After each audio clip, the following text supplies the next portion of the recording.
पिछले कुछ सालों में चीन ने अपनी ही बड़ी टेक कंपनियों पर अचानक सख्त कार्रवाई शुरू कर दी। अलीबाबा, टेंसेंट, एंड ग्रुप और कई दूसरी कंपनियां इस क्रैकडाउन का शिकार बनी। लेकिन सवाल यह है, चीन अपनी ही कंपनियों को कमजोर क्यों कर रहा है? असल वजह समझने के लिए हमें चीन की नई टेक नीतियों को देखना होगा। सबसे पहले बात करते हैं चाइना के नए रेगुलेशंस की। चीन की सरकार चाहती है कि कोई भी प्राइवेट टेक कंपनी सरकार से ज्यादा ताकतवर न बने। इसी वजह से डेटा प्राइवेसी, मोनोपोली और फाइनेंशियल कंट्रोल से जुड़े सख्त नियम बनाए गए।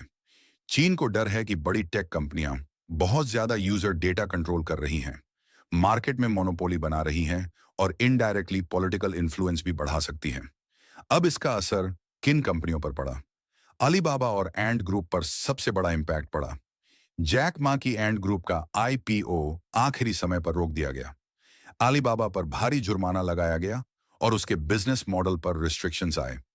टेंसेंट, जो गेमिंग और सोशल मीडिया जायंट है, उसके नए गेम्स को अप्रूवल मिलने में महीनों लगने लगे। चिल्ड्रन के गेमिंग टाइम पर भी लिमिट लगा दी गई। इन सब का नतीजा यह हुआ कि टेक कंपनीज की वैल्यूएशन गिर गई, इन्वेस्टर्स का भरोसा कम हुआ, इनोवेशन की स्पीड स्लो हो गई। लेकिन कहानी यहीं खत्म नहीं होती। इस क्रैकडाउन का ग्लोबल इम्पैक्ट भी है। इंटरनेशनल इन्वेस्टर्स अब चाइना में पैसा लगाने से पहले सोचते हैं। ग्लोबल टेक कंपनीज को समझ आ गया कि जियोपॉलिटिक्स अब बिजनेस से अलग नहीं है।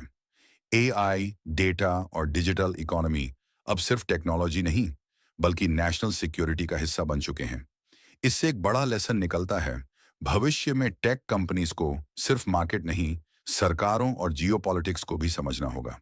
चीन का टेक क्रैकडाउन हमें दिखाता है कि जब टेक्नोलॉजी ताकत बन जाती है, तो सरकारें कंट्रोल जरूर चाहती हैं।